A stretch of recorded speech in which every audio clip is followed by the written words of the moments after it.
The FBI is on the case of a missing Texas man they say bragged about stealing thousands of dollars from a Mexican cartel and then disappeared just 2 hours later.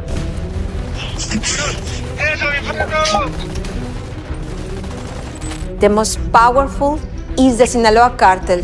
Almost the 70% of the world is infected by this cartel. October 10th, 2010 started like any other day for Martin Cota Monroy. He made a reckless choice to steal from a Mexican cartel that doesn't believe in second chances. That pissed off the cartel and ended up costing him everything. These are 8 times wannabe gangsters messed with the wrong cartels. Rafael Clavel Moreno. He lost everything in a single move, and the man behind it didn't know he'd just signed his own death warrant. In the late 70s, Palma got caught smuggling drugs in Arizona. The sentence was 8 years behind bars in a United States prison, but prison wasn't what broke him. That part came later. After serving his time, Palma came home to find that the world he left behind had been shattered. His wife, Guadalupe, was gone. So were his 2 children. And the man responsible wasn't just a stranger. His name was Rafael Clavel. Clavel wasn't some rival kingpin or hitman. He was a smooth talker, charming, calculated, and hungry for power. He had seduced Guadalupe, convinced her to drain $7 million from Palma's accounts, and vanished without a trace. But his betrayal didn't end there. After taking the money, Clavel strangled Guadalupe in a San Francisco hotel room. Cold, calculated. Then he crossed a line no one imagined could be crossed. He took Palma's children to Venezuela and threw them from a bridge. That single act didn't just take lives, it lit a fire that would consume everything in its path. Grief twisted into fury. At first, Palma believed his old boss had a hand in the killings. That suspicion exploded into a brutal war between cartel factions. Bodies turned up everywhere. Streets ran hot. But the truth surfaced soon enough. Clavel had acted alone. No orders, just greed and arrogance. From that moment on, Palma became a man with one purpose. Clavel's allies began to vanish. One by one, they were tracked, cornered, and erased. When Clavel was finally captured in Venezuela, he didn't face justice in a courtroom. Under Palma's instructions, he was tortured, torn apart, and left to die in pain that no words could capture. That wasn't revenge. It was a lesson.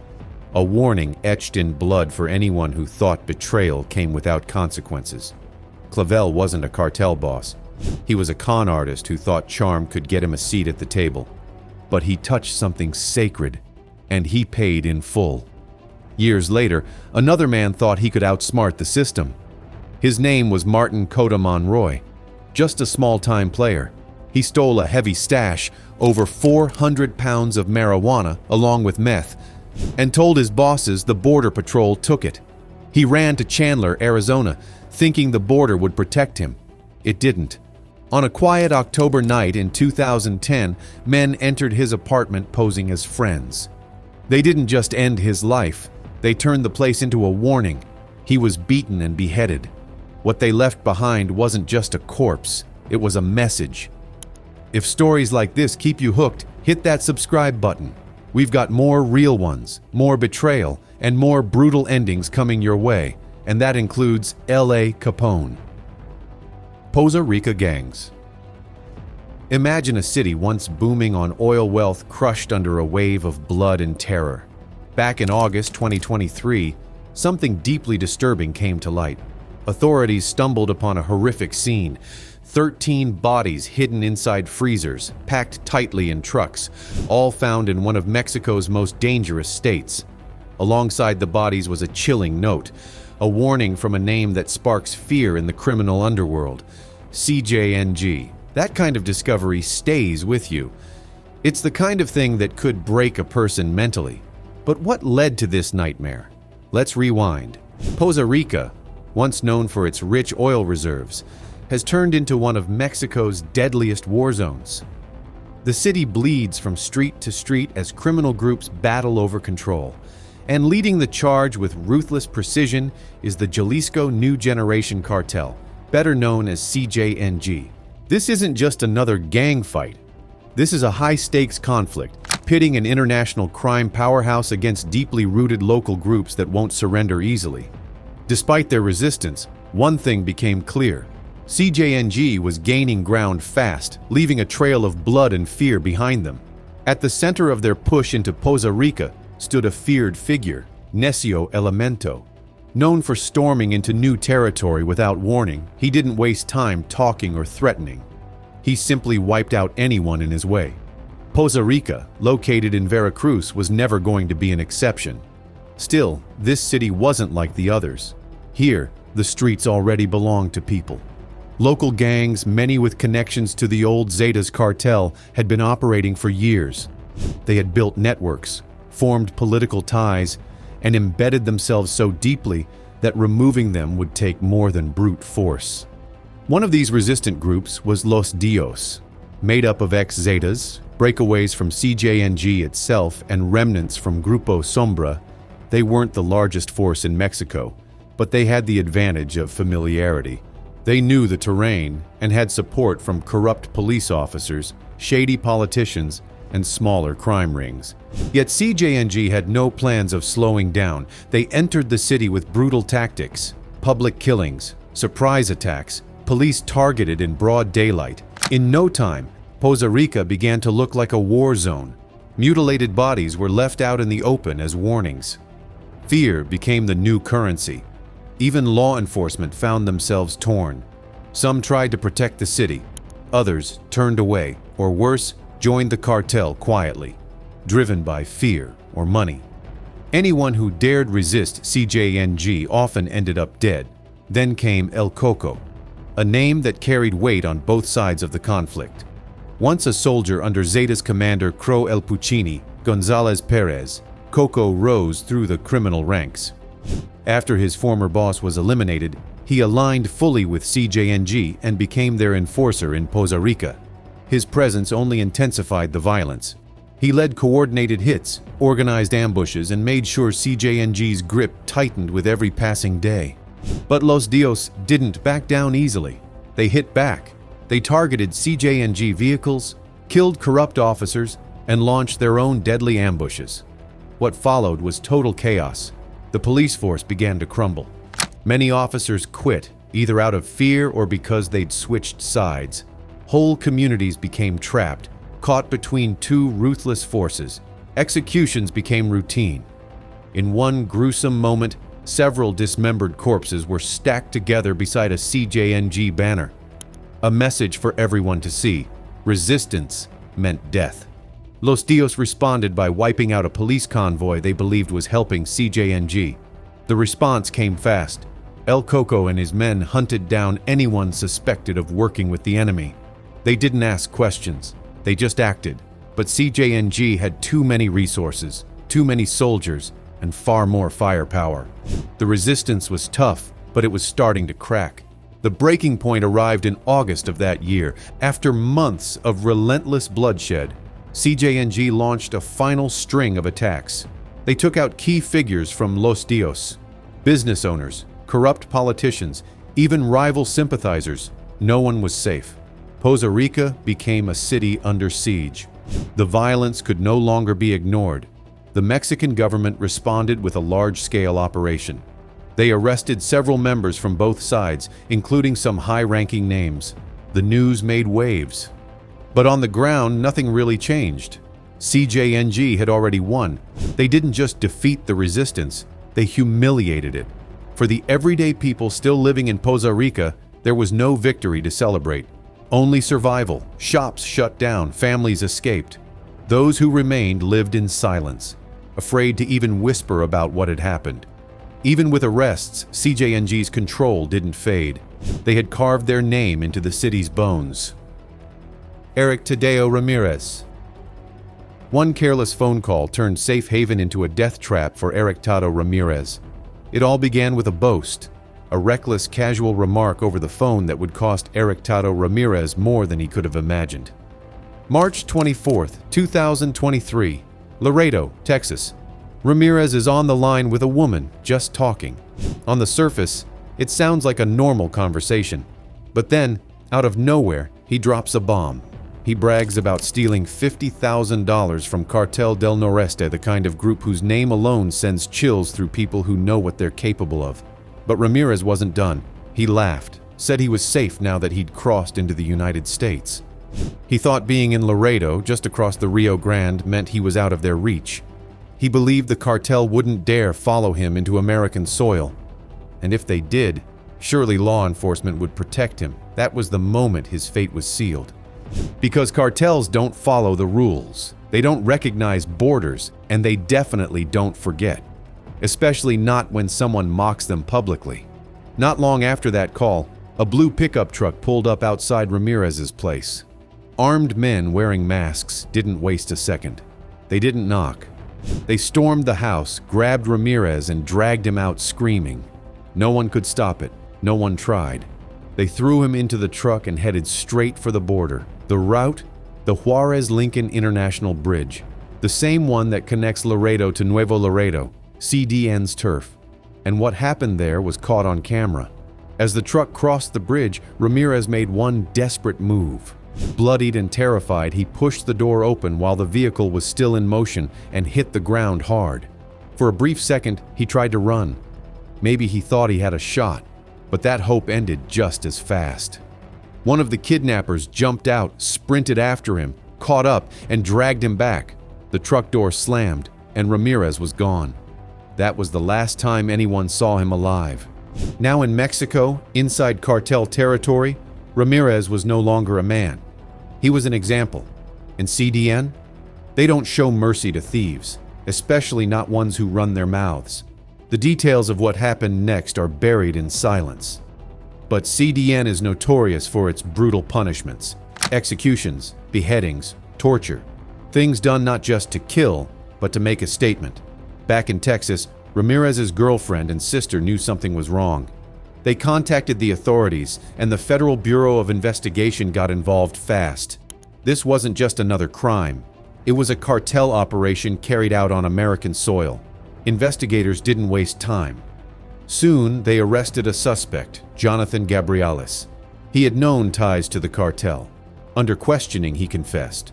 Ramirez had stolen from CDN, and this was the price he paid. But even with that arrest, hope of finding Ramirez alive vanished quickly. This wasn't the first time a cartel reached across the border to handle business, and it won't be the last. For years, they've used American cities to run drugs, launder money, and more. But this showed something darker. They're not just bringing products, they're bringing terror. Ramirez's case shattered a long-held illusion. That crossing the border somehow meant safety. That being in the United States meant you were untouchable. He thought he was safe. He thought he could steal from one of Mexico's most dangerous cartels and brag about it. He thought American laws would shield him. But when you cross a group like CDN, no law, no border, and no phone call can protect you. And what made it all the more tragic? Ramirez wasn't a big player. He wasn't a kingpin or some cartel boss. He was just a guy who got cocky, thought he could cheat the system, laugh in the face of danger, and walk away. But cartels operate on power and fear. If you take from them, they take everything from you and make sure the world watches. His story spread fast, but so did the silence around it. Was he tortured? Was his body ever found? Did more people help in the abduction? In the end, Eric Tato Ramirez became another name on a long list of those who thought they could outsmart the devil. Acapulco Massacre.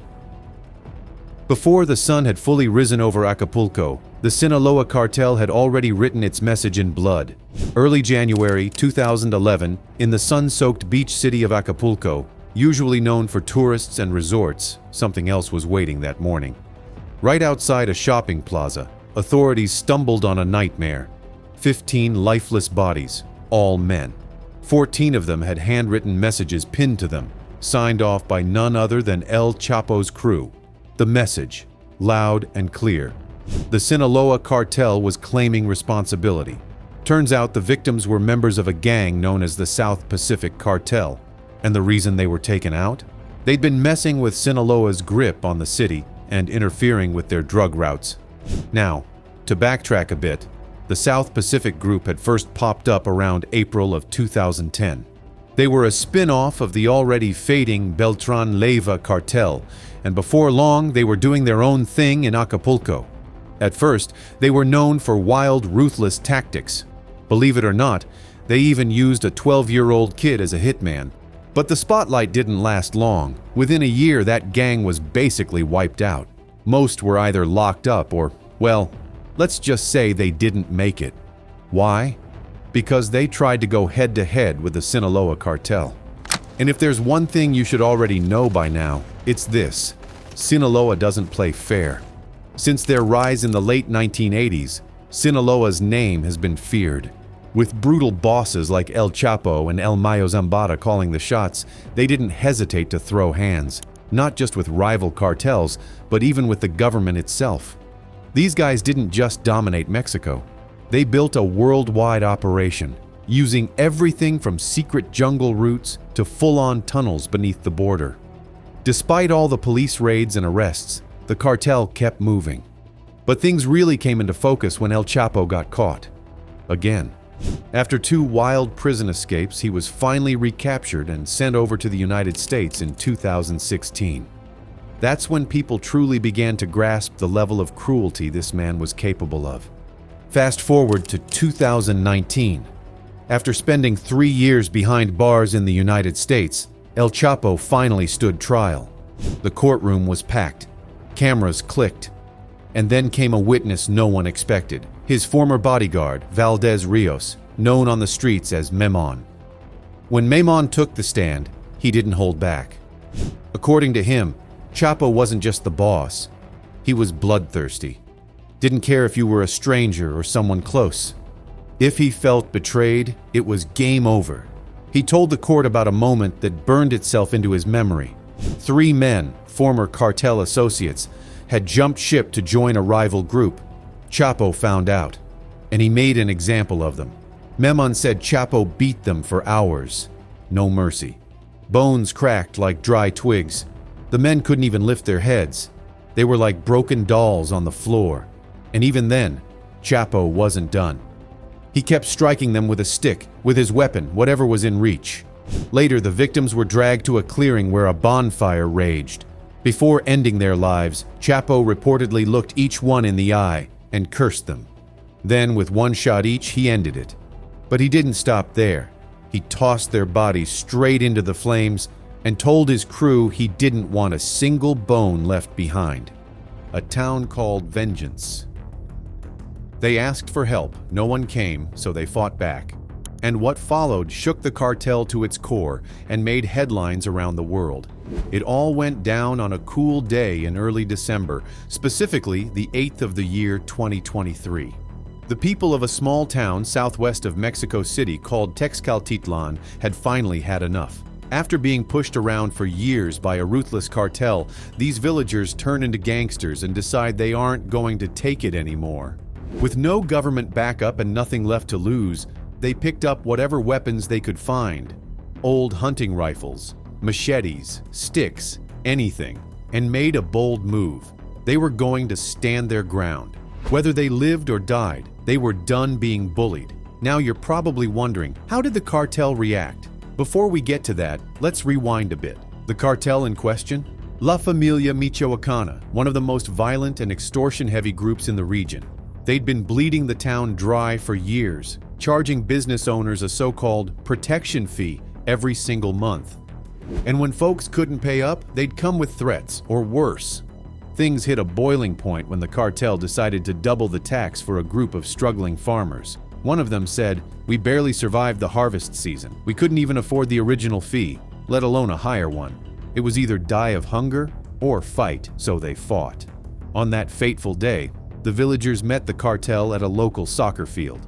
What was supposed to be a money drop turned into a battlefield. The cartel came heavily armed, some of them even wearing fake military uniforms to intimidate. But the villagers weren't backing down. They came ready, determined, and furious. Then, bang! A single shot rang out, and chaos exploded. What followed was nothing short of war. Farmers with makeshift weapons faced down trained killers. By the end, 14 men lay dead, 4 of them villagers, and 10 from the cartel. Among the dead, The cartel's local boss, a man known as Comandante Payaso, or Commander Clown, the very one who'd been raising the extortion tax. The surviving cartel members ran for their lives. The villagers? They burned the cartel's trucks and even set the bodies on fire. The message was loud and clear. Afterward, one villager said bitterly, "We warned the Mexican army. We told them we wouldn't pay anymore. We begged for help. No one showed." Their cry for help had fallen on deaf ears. But once the smoke cleared and the news broke nationwide, the whole thing spiraled into a political mess.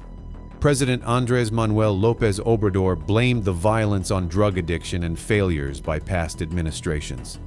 He said young people had been left behind, and the solution was love and not war. But his opponent, Xochitl Gálvez, wasn't having it. She slammed his famous hugs not bullets approach, saying it left rural communities abandoned. Her words were cutting. The hugs have been for criminals, the bullets for citizens. Still, this time around, there were no bullets for the villagers, and shockingly, no prison time either. The government declared their actions as legitimate self-defense. It felt like a rare win for the little guy, but relief was short-lived. On the 27th of December 2023, La Familia Michoacana came back, and they came with a vengeance. In the dead of night, cartel members stormed the village. 14 people vanished, taken. Among them were 3 police officers who were stopped at a cartel roadblock, and a wounded man pulled straight from a hospital bed. Authorities said there was no ransom demand, but locals knew better. The cartel wanted one thing: the names of those who led the uprising. The villagers stood firm. They wouldn't hand over anyone. Days passed. No news. Silence.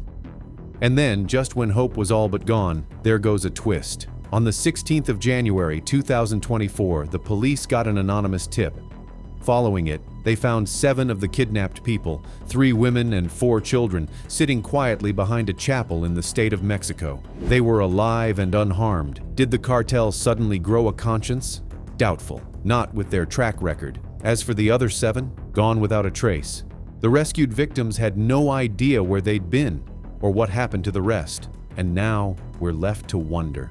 Are they still alive somewhere, suffering in silence, or did they pay the ultimate price for daring to stand up? Vows in blood. Everyone was seated. The couple had just started their vows. Then out of nowhere, chaos. It was January 11th. The sun lit up the small town church where Chem Elizabeth Yepes Ortiz was glowing in white, eyes full of dreams. She walked down the aisle like any bride would, believing she was stepping into forever. But as her vows hung in the air, something darker crept into that sacred space. Just as she was pledging her love to the man at the altar, chaos erupted. Armed men stormed the church and opened fire. Panic spread like wildfire. Chem collapsed, a bullet tearing through her while her groom was dragged away by the attackers. He wasn't just any man. He was known on the streets as El Calamardo, a feared drug boss. But that wasn't all. Chem herself came from a bloodline soaked in cartel history. Her brother was El Maro, a notorious figure leading the Santa Rosa de Lima gang, a family deeply tied to criminal networks. Their enemies were no ordinary street thugs. They were up against CJNG, short for the Jalisco New Generation Cartel. Despite being relatively new in Mexico's crime scene, CJNG quickly earned its reputation for sheer brutality. The Mexican government sees them as the second most dangerous cartel in the country. The U.S. even ranks them among the world's top 5 transnational criminal threats. Their leader, Nemesio Oseguera Cervantes, better known as El Mencho, started off wearing a police uniform. But once deported back to Mexico from a U.S. prison stint, he rose like a ghost no one could pin down. Today, there is a $10 million bounty hanging over his head. His reputation? Ruthless, cold, and terrifying. To El Mencho, violence is more than a tool. It is an obsession. His influence bleeds into every level of CJNG.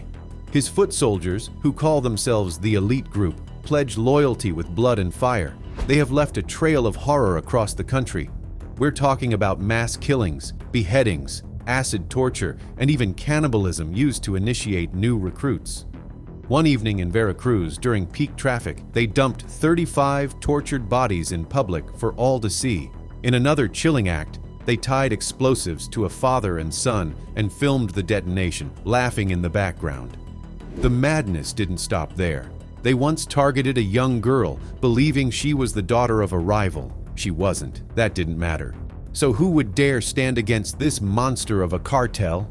Apparently, someone did. Kem's brother, Jose Antonio Yepes Ortiz, known as El Maro, ran a gang that specialized in stealing fuel from state pipelines. His crew had been at war with CJNG for years. That war intensified when a threatening narco banner appeared, demanding the president pull out federal forces from Guanajuato or face more bloodshed. The banner carried the name of El Maro's gang, but he denied any involvement. He claimed CJNG planted it to spark chaos. El Mencho wasn't one to let his name be tossed around lightly. He decided to retaliate by sending a brutal message. What better way to strike than turning El Maro's sister's wedding into a massacre? The groom vanished. Kem lay lifeless. El Maro ran, but he wouldn't be free for long. In August of that same year, security forces caught him during a joint raid. Many thought this would be the end of the Santa Rosa de Lima gang. Then came the twist. In January 2024, a photograph spread like wildfire across Mexican news outlets. A woman, believed to be the new leader of the gang, had emerged from the shadows. She was accused of coordinating massacres, police ambushes, and even a party bloodbath that left 11 people dead and 12 more injured. The most unsettling part? That woman looked exactly like Kem. Whispers began to swirl. Could she have survived the church attack? Was her death staged to fool CJNG until she could rebuild and strike again? Official records never confirmed her death. Authorities remained tight-lipped. No funeral photos, no public statement. Just silence. Whoever this woman truly is, one thing is clear. She's challenging one of the most vicious cartels in the world. And if there's anything we know about CJNG, it's that they do not forgive and they never forget. La Capone. He was just getting started, and then it was over.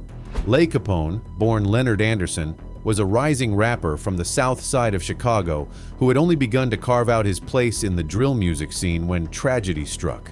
He wasn't just another voice in the crowd. There was something sharp about his delivery, something real in the pain behind his lyrics. Signed under Lil Durk's Only the Family, he dropped gritty tracks like Play for Keeps and So Loud, songs that made people stop and listen. He wasn't rapping for the clout. He was rapping for his life. At just 17 years old, El had a growing fan base and a real shot at making it out. But making it out of the streets of Chicago, especially in the height of the drill movement, wasn't just hard, it was almost impossible. On the night of September 26, 2013, Lay was leaving a recording studio near Stony Island Avenue. He had just finished another session, focused on the dream he was chasing. As he walked outside, someone was waiting. A gunman stepped out and fired. Lay was shot in the thigh and lower back. He tried to run, fighting to stay on his feet. He collapsed behind a building nearby. He was rushed to Northwestern Memorial Hospital. Hours later, the city lost another young voice. He didn't make it. Authorities later charged 3 men in connection with his murder, believed to be tied to gang rivalries. Some said it was his lyrics that made him a target. Others claimed it was a long-standing beef. Maybe it was both. Whatever the reason, the result was the same. A teenager with raw talent, drive, and a future was taken too soon. His story became another reminder of how fleeting life can be for young black men trying to rise from violence they never asked for. Le Capone didn't get the time he deserved, but even now his music still echoes through the speakers of those who remember. His voice, filled with hunger and heartbreak, never truly left. Allies turned ashes. What looked like trash on a bench turned out to be a brutal message to the entire cartel world. On a quiet morning in March, something deeply unsettling was discovered in a park in Guadalajara. March 18, 2021. A body wrapped so tightly in black plastic that the officers who first arrived on the scene thought it was a discarded mannequin. But as they got closer, the truth began to unravel. This wasn't just any body. This was someone powerful, someone feared. 2 blood-soaked poster boards were stabbed into the plastic with kitchen knives. The message was chilling.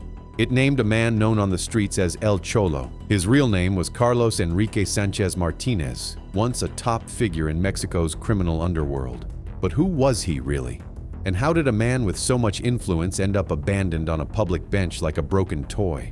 El Cholo wasn't always the hunted. At one point, he was right beside El Mencho himself, rumored to be his second in command within the CJNG, one of Mexico's most dangerous cartels. But something shifted. Greed, ego, maybe even betrayal.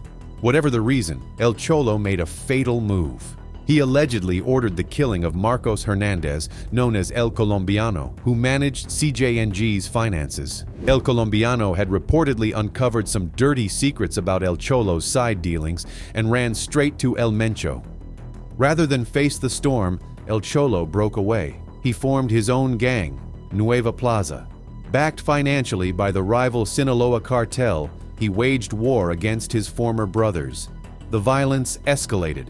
Territories became battlegrounds. And the air in Guadalajara grew heavier with every passing day.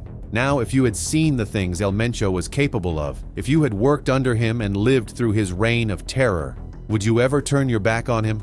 Well, El Cholo did.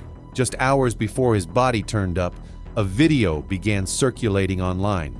It showed a man wearing a red Lacoste shirt, seated in a plastic chair. There was something already broken in his eyes. He looked like a man who had stopped fighting the inevitable. Standing behind him were masked men, all armed, all silent. In the footage, El Cholo confessed. He took responsibility for multiple attacks across Mexico, including one on the United States consulate. He also exposed a number of corrupt officials who had been helping him, hoping to bring CJNG down from within. One name he mentioned struck a nerve: Omar Garcia Harfuch, a high-profile law enforcer with a tough stance on organized crime.